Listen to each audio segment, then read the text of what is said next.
আচ্ছা, আমার একটা প্রশ্ন।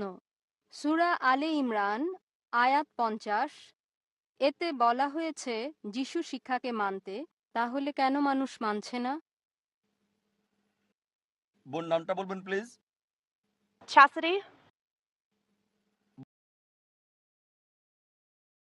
বোন প্রশ্ন করলেন যে কোরআন বলছে সূরা আল ইমরান অধ্যায় ৩ আয়াত ৫০ যে আমাদেরকে যীশু খ্রিস্ট বা ইসলাম ইসলামের শিক্ষা অনুসরণ করতে হবে।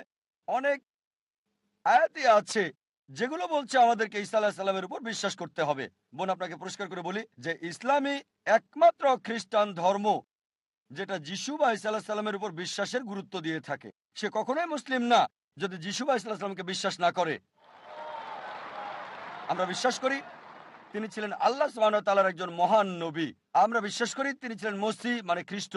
আমরা বিশ্বাস করি তার জন্ম হয়েছে অলৌকিকভাবে কোনো পুরুষের স্পর্শ ছাড়াই, যা অনেক আধুনিক খ্রিস্টানি এখন এটা বিশ্বাস করে না। আমরা বিশ্বাস করি তিনি মৃতকে জীবিত করতেন আল্লাহর সাহায্যে। আমরা বিশ্বাস করি তিনি সুস্থ করতেন অন্ধ এবং কুষ্ঠরোগীকে আল্লাহর সাহায্যে। বোন খ্রিস্টান আর মুসলিমরা একত্রিত হচ্ছে, তবে কেউ হয়তো বলবে তাহলে পার্থক্যটা কোথায়? বোন পার্থক্যের কারণ হচ্ছে যে অনেক খ্রিস্টান তারা বলে যে যিশু বা ঈসা আলাইহিস সালাম তিনি ঈশ্বর দাবি করেছেন। তিনি বলেছিলেন আমি সর্বশক্তিমান ঈশ্বর। বোন আপনি যদি বাইবেল পড়েন একটা স্পষ্ট করে বলা কথাও আপনি পাবেন না পুরো বাইবেলে যেখানে যিশু বা ঈসা আলাইহিস সালাম নিজে বলেছেন যে আমি ঈশ্বর, আমার উপাসনা করো। যদি কোনো খ্রিস্টান একটা মাত্র স্পষ্ট কথা দেখাতে পারেন, স্পষ্ট করে বলা একটা কথা পুরো বাইবেলে যেখানে যিশু বা ঈসা আলাইহিস সালাম নিজে বলেছেন আমি ঈশ্বর, অথবা বলেছেন আমার উপাসনা করো, আমি আজই খ্রিস্টান ধর্ম গ্রহণ করব। অন্য মুসলিম ভাইদের পক্ষ থেকে আমি কথাটা বলছি না। সত্যি বলতে যদি বাইবেল পড়েন এতে বলা হয়েছে গসপেল অফ জন অধ্যায় 14 অনুচ্ছেদ 28 যিশু আলাইহিস সালাম বলেছেন আমার পিতা আমার চেয়ে মহান। গসপেল অফ জন অধ্যায় 10 অনুচ্ছেদ 29 আমার পিতা সবার চেয়ে মহান। গসপেল অফ ম্যাথিউ অধ্যায় 12 অনুচ্ছেদ 28 আমি শয়তানকে তাড়াই ঈশ্বরের আত্মার সাহায্যে। গসপেল অফ লুক অধ্যায় 11 অনুচ্ছেদ 20 আমি ঈশ্বরের আঙুলের সাহায্যে শয়তানকে তাড়িয়ে দিই। গসপেল অফ জন অধ্যায় 5 অনুচ্ছেদ 30 আমি নিজে থেকে কিছু করতে পারি না, আমি যা কিছু শুনি তাই বলি আর আমার কথা সঠিক। আমি আমার নিজের ইচ্ছায় চলি না, সর্বশক্তিমানের ইচ্ছায় চলি, আমার পিতার ইচ্ছায় চলি। যদি কেউ বলে যে আমি নিজের ইচ্ছায় চলি না, সর্বশক্তিমান ঈশ্বরের ইচ্ছায় চলি, সে মুসলিম। যিশু বা ঈসা আলাইহিস সালাম ছিলেন মুসলিম, কখনো ঈশ্বর দাবি করেননি। আর এটা স্পষ্ট করে উল্লেখ আছে বুক অফ অ্যাক্টস 2 নম্বর অধ্যায় অনুচ্ছেদ 22 শোনো ইসরায়েলবাসী, নাজারথের যিশু তোমাদের মধ্য থেকে ঈশ্বর তাকে মনোনীত করেছেন অলৌকিকত্ব আর নিদর্শনের মাধ্যমে, যা ঈশ্বর তাকে দিয়ে করিয়েছেন তোমরা দেখেছো। নাজারথের যিশু তোমাদের মধ্যে ঈশ্বর মনোনীত একজন মানুষ, অলৌকিকত্ব আর নিদর্শনের মাধ্যমে ঈশ্বর যা তাকে দিয়ে করেছেন তোমরা তা দেখেছো। তাই আমরা বিশ্বাস করি যীশু খ্রিস্ট বা ঈসা আলাইহিস সালাম আল্লাহ সুবহানাহু ওয়া তাআলার একজন মহান নবী ছিলেন, তবে ঈশ্বর ছিলেন না। এখানে আমরা পার্থক্য করি। যিশুর শিক্ষার ব্যাপারে এখন বলবো। আপনার মূল প্রশ্ন ছিল যে কোরআন বলছে আমাদেরকে যিশু বা ঈসা আলাইহিস সালামের শিক্ষা অনুসরণ করতে হবে। যখন যিশু বা ঈসা আলাইহিস সালাম পৃথিবীতে এসেছিলেন তাকে পাঠানো হয়েছিল শুধু ইহুদিদের জন্য, শুধু বনী ইসরাইলদের জন্য।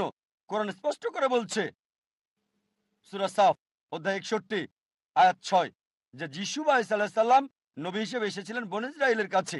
এটা বলা হচ্ছে সূরা আল ইমরান অধ্যায় 3 আয়াত 49 যে যিশু বা ঈসা আলাইহিস সালামকে প্রেরণ করেছিলেন বনী ইসরাইলের কাছে। এটা বলা হচ্ছে গসপেল অফ ম্যাথিউ অধ্যায় 10 অনুচ্ছেদ 5 ও 6। যিশু বা ঈসা আলাইহিস সালাম বলেছেন জেন্টাইলদের পথে যাবে না। জেন্টাইল কারা? যারা ইহুদি নয়, হিন্দু, মুসলিম। জেন্টাইলদের পথে যাবে না, সামারিটানদের শহরে প্রবেশ করবে না, বরং ইসরায়েলের হারানো মেষদের কাছে যাবে। একই কথা বলা হয়েছে গসপেল অফ ম্যাথিউ অধ্যায় 15 অনুচ্ছেদ 24। তিনি অনুসারীদের বলছেন আমাকে প্রেরণ করা হয়েছে শুধুমাত্র ইসরায়েলের ঘরের হারানো মেষদের কাছে। সুতরাং যীশু খ্রিস্টকে পাঠানো হয়েছিল বনী ইসরায়েলদের জন্য, আর তার কথা মানা জরুরি ছিল নির্দিষ্ট একটা সময়ের জন্য। এই কথা বাইবেল বলছে এবং কোরআনও বলছে। তারপর বোন যদি আপনি বাইবেল পড়েন যিশু ভাই সাল্লাল্লাহু আলাইহি সাল্লাম যা বলেছেন যদি ভালো করে দেখেন, এটা হচ্ছে গসপেল অফ লুক যে যিশু ভাই সাল্লাল্লাহু আলাইহি সাল্লামের খাতনা করা হয়েছিল অষ্টম দিনে। আমরা মুসলিমরা মাশাআল্লাহ খাতনা করে থাকি, অধিকাংশ খ্রিস্টানি খাতনা করে না। তাই যদি বলেন যিশু ভাই সাল্লাল্লাহু আলাইহি সাল্লামের শিক্ষা অনুসরণ করলে খ্রিস্টান হওয়া যাবে, তাহলে আমি বলবো আমি বড় খ্রিস্টান ওই খ্রিস্টানদের চেয়ে। এটা বলা হচ্ছে বাইবেলে বুক অফ এফিসিয়ান্স অধ্যায় 5 অনুচ্ছেদ 18 যে মাতাল হবে না। এটা বলা আছে বুক অব প্রবাদ অধ্যায় 20 অনুচ্ছেদ 1-এ যে মদ একটা ধোঁকা। আমরা মুসলিমরা মদ পান করি না। কোরআন বলছে সূরা মাইদা অধ্যায় 5 আয়াত 90, মদ হারাম, আমরা স্পর্শ করি না, কখনো আমরা মদ খাই না। মুসলিমরা একটা বড় সম্প্রদায় যারা এটা করে না। সুতরাং বাইবেল অনুযায়ী মদ পান করতে পারবেন না। আরো বলা হয়েছে বাইবেলে যে শুকর খেতে পারবেন না, অনেক জায়গায় আছে। এটা হচ্ছে বুক অফ লেভিটিকাস অধ্যায় 11 অনুচ্ছেদ 7 ও 8। আরো আছে বুক অফ ডিউটেরোনমি অধ্যায় 14 অনুচ্ছেদ 8, বুক অফ আইজা অধ্যায় 65 অনুচ্ছেদ 2 থেকে 5, কমপক্ষে 5 বার যে শুকর খাওয়া যাবে না। আমরা মুসলিমরা আমরা শুকর খাই না, কিন্তু অধিকাংশ খ্রিস্টানই শুকর খায়। তাই যদি খ্রিস্টান মানে যারা যীশু খ্রিস্ট বা ঈসা আলাইহিস সালামের শিক্ষাকে মেনে চলে, তাহলে আমরা মুসলিমরা খ্রিস্টানদের চেয়ে বড় খ্রিস্টান। আমি এভাবে বলে যেতে পারবো, যখন যীশু আলাইহিস সালামকে বলা হলো প্রথম কমান্ডমেন্ট কোনটি, তিনি বললেন গসপেল অফ মার্ক অধ্যায় 12 অনুচ্ছেদ 29 বলেছেন, שמע ইসরাঈল আদনাই হাইনো আদনাই খাদ। এটা হিব্রু ধৃতি, যার মানে শোনো হে ইসরায়েলবাসী, প্রভু আমাদের প্রভু একজন। আমরা মুসলিমরা মাশাআল্লাহ আমরা বিশ্বাস করি এক আল্লাহকে। অধিকাংশ খ্রিস্টান বিশ্বাস করে ট্রিনিটিতে, পিতা পুত্র এবং পবিত্র আত্মা। তাই যদি বলেন খ্রিস্টান মানে যে যীশু আলাইহিস সালামের শিক্ষাকে অনুসরণ করে, আমরা মুসলিমরা খ্রিস্টানদের চেয়ে বড় খ্রিস্টান।